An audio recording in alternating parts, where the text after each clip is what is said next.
An official welcome to this compliance curated by Impero. It is an online session. It is our webinar series that we are starting this year to really talk about different topics that are relevant for risk and internal control professionals. And we're really lucky to be kicking off this year with Tim and Annette, who are our panelists today, and we are going to be talking about refresh or retire your internal controls. Before we jump into the discussion, which I'm very excited for, a few quick housekeeping rules. So the webinar is being recorded, and we will of course share it afterwards via email as well. So if you want to rewatch or share with some people in your organization who maybe need to refresh or retire their controls, you will get that. And you're welcome to ask questions throughout the webinar. I will just make a note that we will address all the questions at the very end. So we've set aside some time for that. A quick introduction to Impero for those of you who are not familiar with us. We are a B2B software as a service company founded by auditors in 2013. And since then, we've been working on developing one of the best platforms for risk and internal controls. We work with more than 200 global customers and have a really strong presence both in Denmark and Germany and a fast-growing presence in the UK as well. So if you're interested in learning more about us, just a really quick little info about us. But I really want to get into who's joining us today and why we invited Annette and Tim. But first, some quick introductions. So my name is Jasmine Hansen de Guzman, and I am the marketing director here at Impero, and I'll be today's moderator. And with that, I'll hand it over to Annette to introduce herself. Thank you, Jasmine. And yes, my name is Annette Pihlkjær Jensen. I'm working at PA Consulting in Copenhagen. I am originally an external auditor, but has for the past 25 years or so been working with the risks and internal controls in different settings and different risk types. I have both consulting and industry experience as well, so I kind of see work on controls from both sides.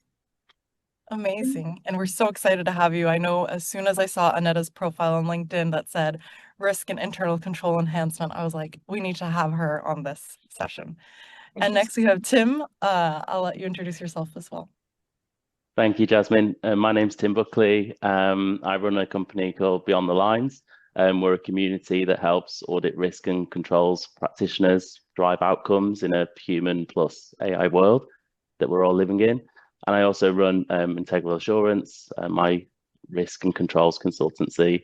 I'm based in the UK, and similar to Annette, I have experience in external audit and also internal audit and second line of defense roles in the UK and throughout the world.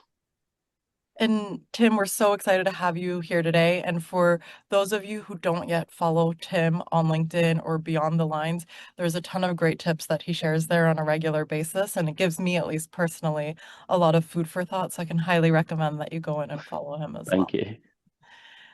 All right. Well, now before we get started, I just want to talk a little bit about why we decided to focus on this topic, retire your refresh your controls. And this is just a little bit of an excerpt from a recent article from CFO Dive on compliance has become a systems problem for CFOs. And it is true. Compliance is super fragmented. Financial risk is continuing to change, as well as other risk and internal control programs. But what we do see as well is that people who responded to the World Economic Forum's 2026 risk report is that they're also anticipating more turbulence. And so because the risk landscape is changing so much, you also need to be looking at your controls. And I think in the pre-call conversations that we've had, I've heard both from Tim and Annette and their experience that there is a lot of resistance often to retiring controls. People often just refresh them, and that's what we're going to dig into. But it has never been more important to look into when to retire, refresh your controls because the risk landscape is changing. And so if you're not already having a program in place for this, it's something you need to start thinking about. And that's why we wanted to talk about this today. But before we kick off the discussion, we did just want to do a little poll. So I'm going to launch that here in a second. And it's more just to see if, and it should be coming up on everyone's screens now. Have you retired any controls in the last month, quarter, year, or have you never even retired any? Because I think we're all kind of in consensus when we were chatting before that refreshing controls is definitely the easier, maybe not even refreshing, maybe it's just adding more controls and you feel like you're refreshing your control programs.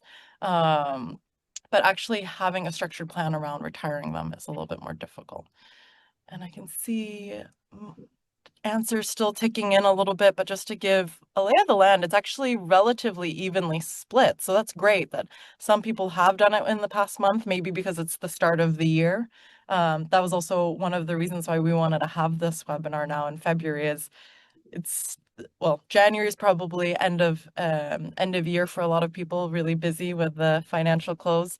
So we're thinking February is maybe the time people start looking at refreshing or retiring their controls. And I'll just share the results here real quick. So it is a super even split here. 25% have retired a control in the last month, 25% in the last quarter, 18% in the last year, but we still have a third of you who haven't retired any controls yet. And that's where I think today's conversation is going to be perfect and hopefully provide you with some guidelines, insights, and food for thought from Tim and Annette on why you need to be retiring controls. And I will stop sharing the poll and then let's jump straight into the conversation. So Annette and Tim, maybe Annette, you want to start. From your experience, like what's the number one sign that an internal control needs to be retired and is no longer fit for purpose?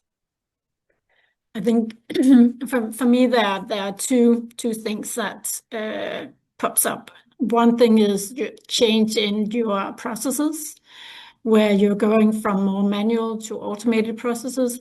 And then also if you implement new systems, which kind of also makes your working kind of the flow different, then of course you also need to look into the setup of your current controls. And is that the same thing that you see, Tim? Yeah, I see similar stuff to Annette. Other things that I would see is where a control no longer addresses the risk. So the control may have been well intended at a certain point in time, but perhaps that risk is no longer being addressed. And when the control is in place and you can see evidence of effort, but you can't really see any outcomes of that control anymore. So some examples that I've seen in the past is things like balance sheet recs. We all know we need to do those controls, they're key controls, but you can see instances where balance sheet recs are signed off. There's reconciling items every month. That just gets filed away. There's no owner, no cleanup. And so the control itself is not quite fit for purpose anymore because it's just producing paperwork. It's not producing any real outcomes or decisions. And Annette, I'm sure you recognize that situation that Tim just described. What's your advice to organizations when you're working with them when they're in that situation? How do you get them to change or change that mindset behind it? I think normally when we come in, we first of all look at the existing processes, look into those and say what type of risk do we actually have in these processes, and then ensuring that those controls that you have in place are actually kind of mitigating and linking to those risks and not to a lot of other stuff. But then the next step is also to look in and see how many controls do we actually have that mitigates that specific risk. Maybe there are tons of controls, whereas if you kind of limit the number, you would actually get the same coverage. So reducing that work will make it much more effective, and then you also get a much better overview of your landscape. Definitely, and I think when we talked in the pre-session, we were talking a little bit about people have a tendency just to add more and more controls, and that's often maybe also a trait of this industry is that we're risk averse, right? But being risk averse doesn't necessarily mean that adding more and more controls is a good strategy, right? Tim, have you seen any situations, maybe even recently, where you're trying to get people to switch away from that risk averse mindset? Yeah, definitely. I think, in the UK, we've got Provision 29 coming into place, and a lot of listed companies are preparing for that. And so we're starting, by looking at our principal risks and then mapping out what are our material controls that address those risks. And I think that's been a real opportunity to take that step back and see, what are our material controls, but also where do we have, like Annette says, a plethora of different controls that have built up over time, and are they all still fit for purpose? Do we need all of those? And I think that's a real, it's been a good point, especially in the UK, to make some of those decisions, which sometimes can be hard to make. As you say, people are risk averse, and it's hard to retire controls. Yeah, and I think an example of that is also if you have different countries where it's more or less the same process, but then in each country they define and say we are very different compared to the other countries, and setting up their own controls instead of maybe having a little more holistic view of what is actually the key areas to focus on, and then try to make some common controls that actually kind of covers that is much more effective than having specific controls in each countries. That's a really good point, because there is often this dilemma of how do you balance the global versus the local controls. And of course, ensuring that some of these key controls are done on a global level does help ensure consistency. It does help mitigate risk on a wider level. But what about working with those local controls with local regulations? For example, Provision 29, if you're a global conglomerate, Provision 29 in the UK is a local regulation there. And I'm sure in a lot of other countries, there's also other local controls that you need to do to adhere to local regulation. How do you guys see about, or how do you normally think about making sure that those are also either retired or refreshed on a local level? Is it the local person's responsibility, or is it the global risk and control admin's responsibility to follow up with the local person to make sure that they're doing it at least once a year, and you just kind of have a little calendar reminder going? At least I know that's what I imagine a lot of people do. So for me, I think it's a bit of a balance. I think it depends on the structure of the company. It depends on, what legislation that company is governed by, where they're based, if they're, having to be compliant with SOX or Provision 29 or other frameworks and regulation. But I think if you've got sort of a local controls team and a global controls team, it's about striking that balance and revisiting those conversations together so that you are remaining compliant and you're still meeting all of the local regulations, which the local people are going to be the experts in, but you're being pragmatic and retiring and refreshing where possible. And I fully agree on that, Tim. And what I also think is important is that you have an owner or a responsible person that actually has the kind of responsibility to kind of have that overview of the control. Oh, my lax is moving away. Oh, I was like, sorry. But having a person that owns a specific control is super important, so that you have that kind of responsibility to actually update and refresh, also in according to new regulations. And I know when we talked about this before, it was also a little bit about this also somehow applies that person who has that responsibility not only has it across local markets, but also different business units. Annette, do you want to elaborate a little bit about what you've seen happen there, where maybe IT and your finance team and your tax team are technically collecting the same information, and maybe they have each one control for the same thing? How have you tackled that? Because like most of us know, us as humans, we're very much just, okay, well, we've always done this, I want to stick to it. Yeah. But it doesn't make sense to have 3 controls asking for the same thing.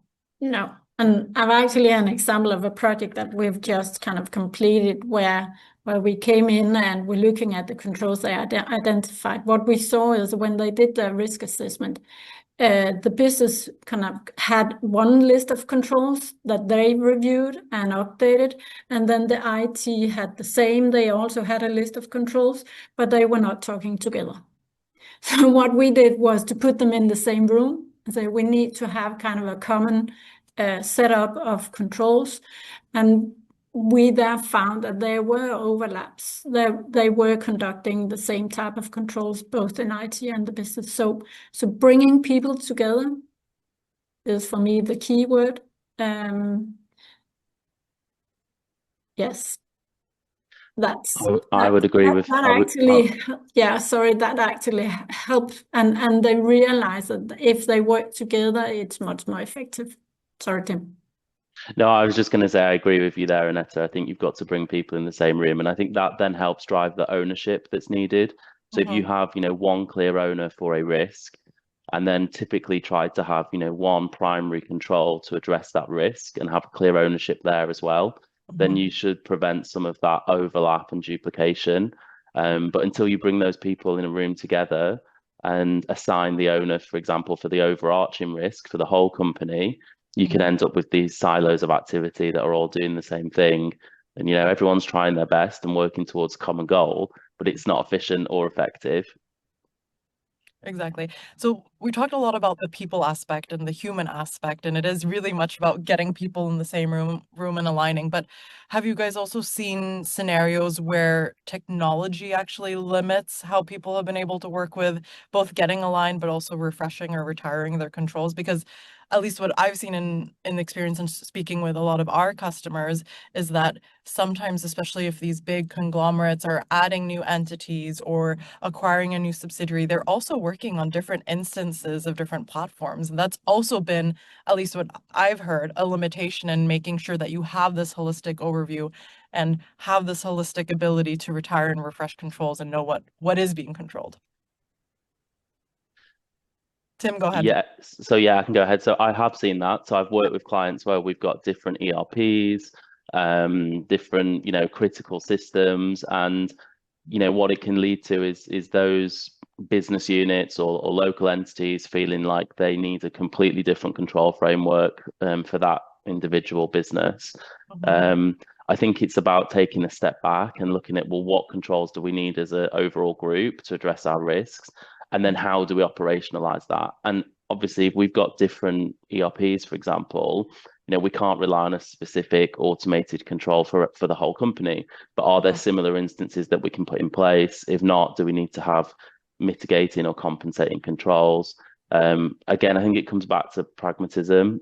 We know we're trying to address risks at an overall company level, but we've got to be mindful that not every company is perfect and has, one uniform system that talks to each other and everyone can operate in the same instance. But I love that about pragmatism, because I think that also speaks to the human aspect, right? And making sure that you're taking a pragmatic approach of how you're connecting human and technology. And Annette, I'm sure you've also seen the same, because one of the other things that I also want to touch on is this mistakes that a lot of companies make when automating their internal controls.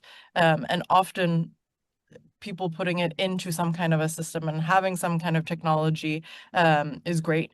But Annette, what mistakes have you seen that organizations make when trying to automate old controls instead of rethinking them? Because often people are just like, digital's the way to go. It'll solve all of our problems with retiring and refreshing them. Yeah, and people tend exactly to kind of say, we need to automate some controls and then take the controls they have today and then put some power to it.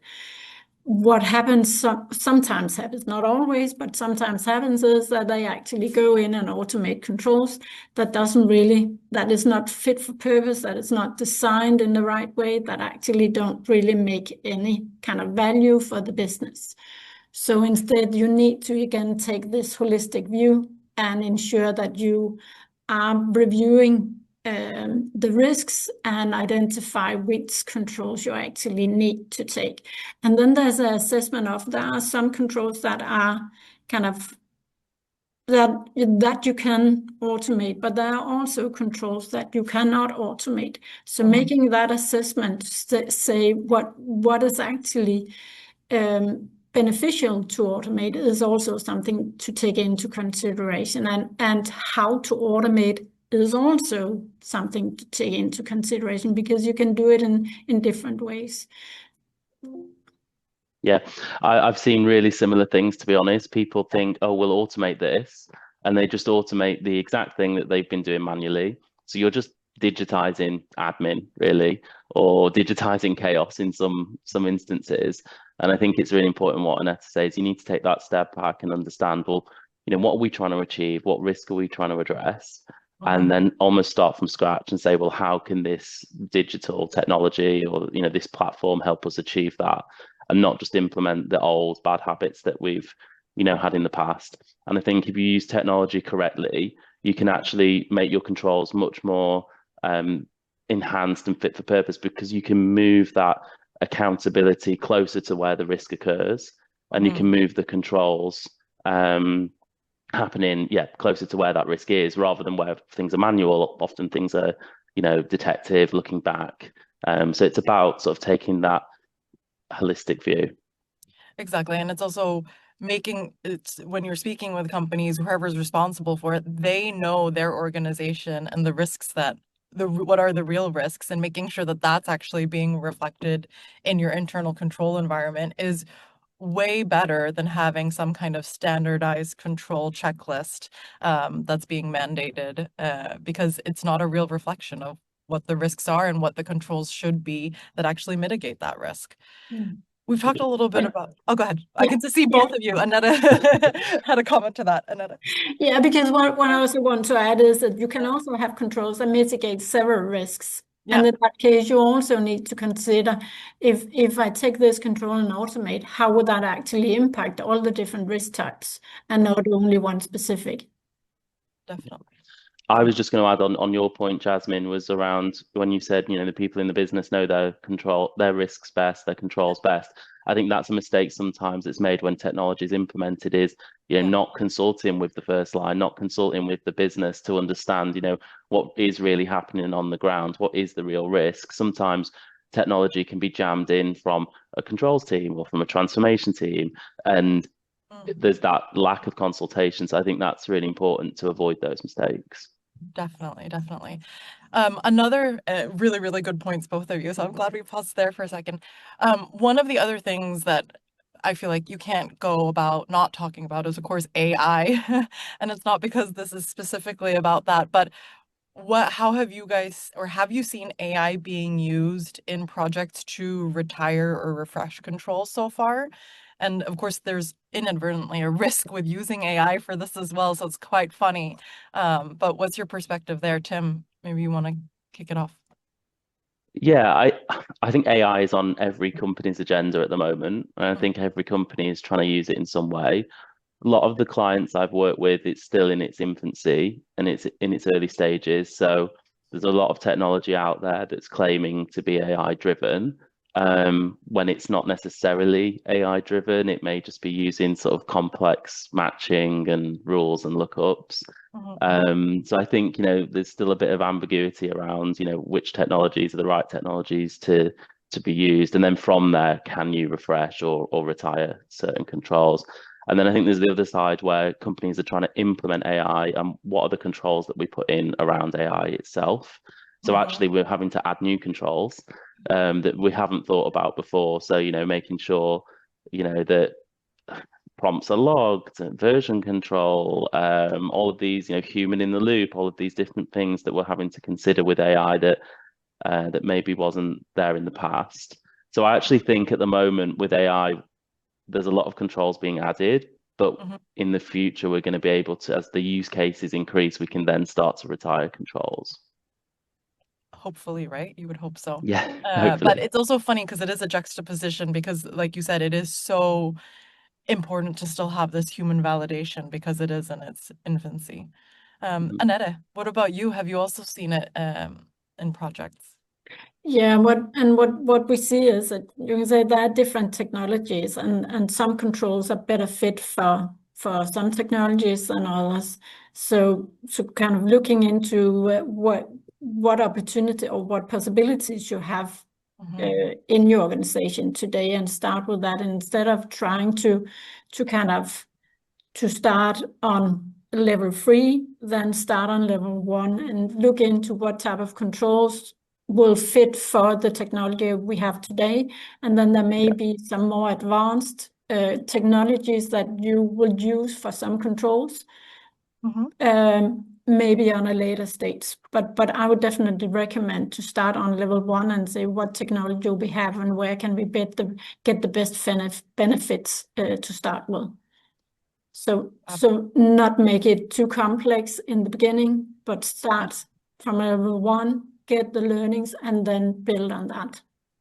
Yeah, I think that's a really important point because, the possibilities with AI, seem endless, and companies are wanting to jump straight into that level 3, like you say.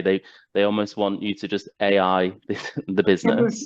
But actually, it's really important to start at that level 1. Let's have a small use case, a test use case. Let's use that in a controlled and managed way. And then as the technology improves, then we can use different technologies and proceed in that way. Yeah, I love that. We talk a lot about that internally as well, about, okay, how can we use AI where it makes sense, but still have this human validation, because we're not at that level 3 yet, and jumping straight to it is a risk in itself. One of the other things that I just want to make sure that we have a chance to touch on as well is this whole aspect of real-time monitoring and continuous controls. We did a 2026 Trends and Predictions report at the start of the year where we asked 12 different professionals about what their thoughts were for 2026. And one of the biggest trends that popped up was we're going to see a shift towards continuous controls, where you can see in real time if controls are being completed. One of the things that I at least see as like a red flag or a risk is if a control is continuously overdue, then for me at least that rings a little bit of a bell of like, why are people not completing this control on time? What's your guys' thoughts on that? How does retiring and refreshing play into a better setup and system for continuous controls? And Annette, I'll let you jump in first. I would say I agree on the fact that if the control is not kind of being operated, if the control are being kind of overridden continuously so that people don't really are performing it, that's one thing. But I also think looking into how or actually testing the control, that was what I was looking for. One thing is to look at the design of the control, whether it actually fits into the risk. But another thing is to actually test and make sure that the control are being performed. Normally, I would say if the control is not documented, then it's not a control. Because then it's just something that you do, but you don't really have the evidence for it.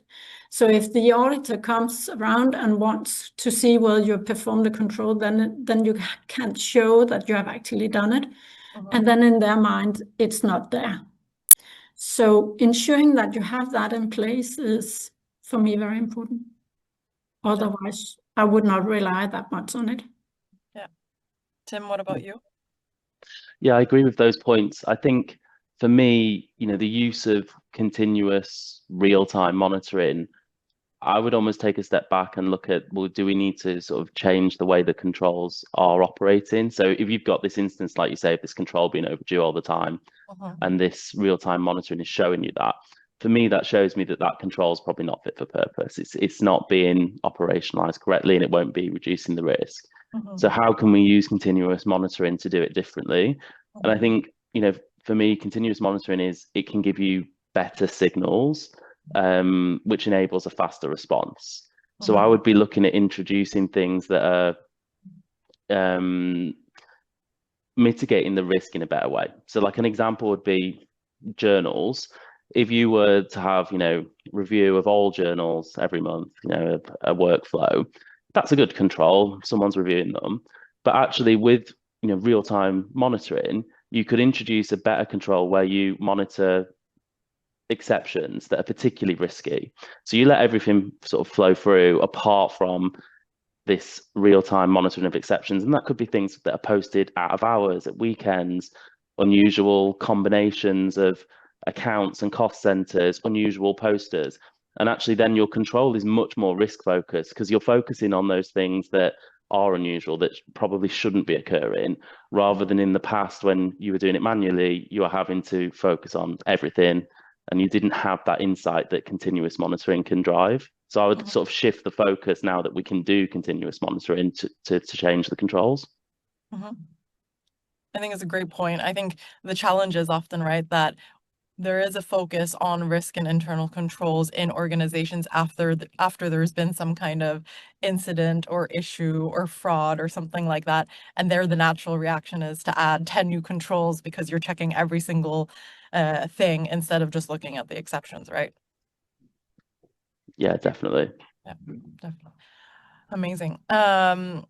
In terms of one thing that we've talked about and touched on again is how often you should be looking at it, or looking at your internal controls. And of course, there's no perfect magic answer, but I'm going to put you guys on a little bit on the spot, but how often should people be looking at retiring and refreshing their controls? Should it be an annual thing? Should it be a quarterly? Should it be a monthly? What do you normally advise? And I know there's no perfect answer because it's very much contextual, but what do you normally tell people? I would say it depends a bit on the control and on the processes. If you have kind of automated controls, for example, and you don't change the process, you don't change the coding of the control, then I don't see a need for you to ongoingly kind of look into whether it's okay or not. If you have changed your processes, if the systems has been changed, then it would make sense to do kind of review when you update the process. And then also when you have, as you mentioned earlier, Jasmine, these controls that links to regulatory aspect, that of course needs to be done on a more regular basis than an automated controls where you don't have made any changes. So it depends a bit on the nature of the control in my sense. Yeah, I think the point I'd add to that as well is it can depend on the maturity of the organization. So if you're a fairly sort of new company, a startup, for example, operating in a really fast and dynamic environment, I probably would revisit those controls more frequently because they'll become outdated quite quickly, especially as the company scales and volumes increase. But if you're more of a long established company operating in a highly regulated environment, perhaps you're subject to SOX, you could probably do it a little bit less frequently because you will have been doing that for so long. Processes are probably more stable, so the frequency can reduce. So I guess it is contextual, and it depends on that maturity. But it's a great point because of course, as soon as you hit a certain level of maturity, you need to have your key financial and tax and IT controls in place. And those ones are most likely just going to be automated and ongoing. But if you know your business, again, going back to knowing, often the people in the first line, they know where the risk is. It could be that you're a big manufacturing, you know that there's big risks in your supply chain, and then maybe you're focusing a little bit more on those risks and updating those, or financial regulation in certain markets, you're focusing on updating those because you know that there's updates happening. Just to finish off with a final question before we jump into the Q&A, what's the one thing that you think organizations need to stop doing when it comes to internal controls? Is there anything specific that jumps to mind? One thing that I've been noticing at some clients is that they believe that when they have done some webinar training on kind of new processes or new controls that have been established, then they believe that then that's fine, then they don't need to do anything more. You still need to follow up and ensure that people are actually doing it. Also see that a lot of, at least from what I've seen is from some legal kind of departments where they develop some new procedures, some new guidelines informing about regulations, but they don't really ensure that people knows it and are aware of it. So that's one thing. Another thing is also that organizations are doing a lot of 4i controls, where you have kind of one person doing something and then another person doing the same thing. It's not necessarily the best effective way of doing things. You have four couple of eyes, but does it bring that much value to have that second person doing the same thing? That's something to consider. Definitely. And I think the first point you made is especially interesting because it also plays a part in retiring and refreshing your controls to make sure that the people who are performing them understand. They also raise their hand and say, hey, something's not right here, instead of just continuing to do it passively. What about you, Tim? Is there anything that you really think organizations need to stop doing? Yeah, I think organizations need to stop allowing sort of temporary exceptions to become permanent. So it happens a lot, a control, there'll be an exception for some reason. The same thing will happen the next month. And, before you know it, that bypass or that exception, it becomes culture, and that actually becomes part of the control itself. So I think companies need to start applying a bit more rigor with that. So if there's going to be an exception, it needs to have, like a predefined timeline, an escalation route if it's not resolved, because it could be an indication that the control needs to be redesigned, or there could be a general reason why there needed to be an exception or an anomaly that time. But allowing these things to just go on indefinitely, they just get rooted into the culture then, and it just diminishes the control environment.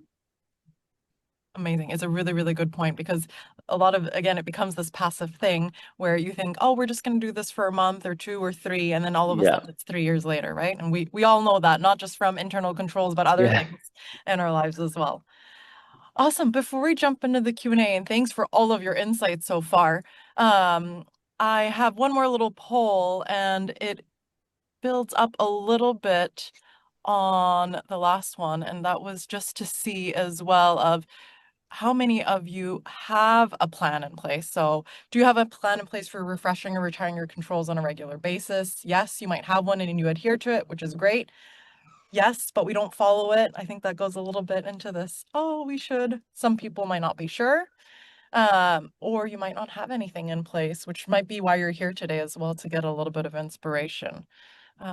Just gonna leave this open for a couple more seconds. And while this is open, I'll also just quickly mention that we're going to attach this great control enabler infographic that Tim has. We'll attach that in the email. But while people are voting, Tim, do you just want to put a quick couple words on this? Yeah, so this is just an infographic that I created. I share it as part of my work with Beyond the Lines, and it's something that I use when I go into organizations and look at their control environment. If I'm trying to understand, is a control really working? Is it really fit for purpose? Then I apply these 9 tests. I don't just look at, the happy path. I look at genuine exceptions within controls and sit with the people doing the work, and then that really shows you whether a control is really improving decisions or just creating admin and work for work's sake. So I think it's something that you can easily apply like today, and it can give real value, even if it just starts to raise questions as to whether you should refresh or retire controls. Amazing. I'm really excited to share this as a resource. I'm just going to quickly share the results as well. So we have about 24% of you are adhering to your schedule, so that's amazing. 10%, as we guessed, there's some people who have a plan in place but don't follow it. But actually over 60% of you are either not sure or you don't have anything in place.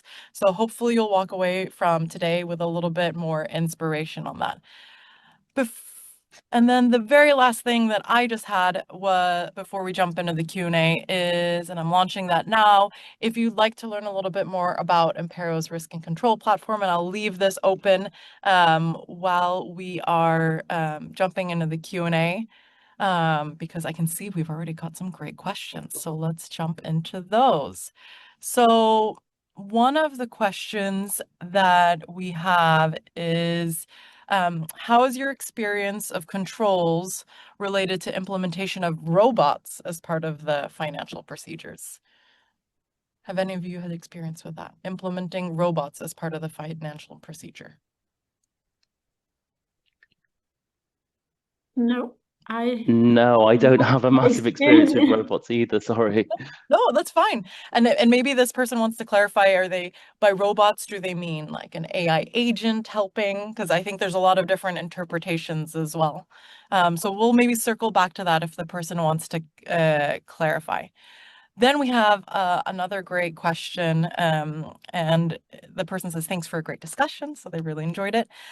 While control rationalization is important in a SOX environment, multiple overlapping controls are sometimes necessary due to manual processes and the complexity across subsidiaries. They are not design inefficiencies, but risk mitigation measures. For example, the SOX compliance framework is non-negotiable until processes are fully standardized and automated. Layered controls are required to ensure adequate coverage and audit defensibility. The issue is not duplication, but whether the control design appropriately reflects the risk and operational reality. How would you approach it in this case? I think we touched a little bit upon it, right? Making sure that there's a reflection, but I think the person making the argument here that sometimes you do need duplicate controls, and it's not a design inefficiency, it's designed by that way for measure. Yeah, and I would agree in something like a SOX environment, you are quite restricted in terms of what you can and can't do. And there will be instances where you have to have that and it's unavoidable. And I think the person asking this question, just having that awareness and that understanding is the first starting point. If you know these things are non-negotiables, they can't be retired or refreshed because of where the control environment sits right now, what's automated versus what's not, then that is your baseline and that is a non-negotiable. I think where you're in an organization where maybe you're not part of the SOX environment, or you just have lots of duplicating controls and you're not even considering that regulatory landscape, that's where there is the opportunity to condense. Definitely. And Annette? Yeah, and I think just having that awareness that you need to, in some cases, you do need to have duplicates, that is super fine. So having that register of your controls so that you are actually able to map out and say these controls needs to be duplicates and cannot be deleted. I think that is important for you to ensure that you have that full overview in order for you to be compliant. So yes, I fully recognize that as well. Yeah. But like you guys said, sometimes it is just the awareness around it, which is great. So thank you for that great question. Another question we got, and I think it's actually super relevant, we haven't touched on it, is how would you go about deactivating or retiring a control in practice? Do you put them in a separate control program for retired controls, or how do you ensure it's documented that you actually retired it? And how do you also maintain the documentation from the risk control matrix of when it was active? And you can say that depends a little bit on whether your kind of register of controls, whether that is system-based, so that you have it in system and can click it off as something that has been retired. But one thing is to do it in the system. Another thing is to do it in practice. So of course, you also need to ensure that the control owner or the ones responsible for the controls communicate that and ensures that it's incorporated in an updated operating procedures, procedure descriptions and all that, so that it's communicated to the employees that they are not to conduct that control anymore. Yeah, I think it's having that governance around retiring a control and not just having it as an informal thing. Because I think if it's informal, you might make that decision in the room, but then 6 months later, the auditors might come in and ask, well, where's this control? And then all of a sudden it gets implemented again. So apply that rigor, document why the control has been retired, what the rationale is, what the compensating control is, because surely there is one, and that's why you've made that decision, or perhaps the risk has now gone away for whatever reason, or been mitigated in a different way. And then, you can always apply sort of a date to revisit that as well. It could be that you retire something on a temporary basis, and you might need to revisit that in 6 months, but putting that governance and rigor in place is how you keep that going. Absolutely. And I think exactly like you said, when the auditors come, you have a note as to why it was retired. That helps so much more to have a constructive conversation around those kinds of things, rather than being very quickly reactive and being like, okay, we'll re-implement it right now. So yeah. Well, with that, we're actually out of time. So there's one other question that we didn't get to answer, but we'll try to make sure to follow up with you.